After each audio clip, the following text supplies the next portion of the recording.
Hi friends, box ఆఫీస్కు ఒక్కడే రాజు, ఆయనే ప్రభాస్ రాజు అని నెట్టింట కాలర్ ఎగరేసి మరీ చెప్తున్నారు ప్రభాస్ గారి ఫ్యాన్స్.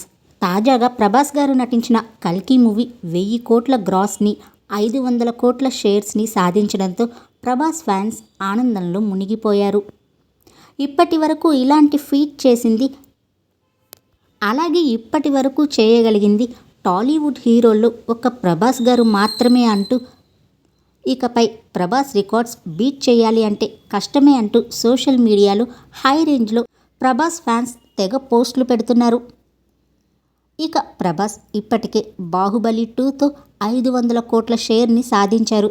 ఇక కల్కి మూవీతో మరోసారి ఈ ఫీట్ చేసి కింగ్ ఆఫ్ టాలీవుడ్ అనే కామెంట్ ఫిల్మ్ ఇండస్ట్రీ సర్కిల్లో వచ్చేలా చేసుకుంటున్నారు మన డార్లింగ్ ప్రభాస్ గారు.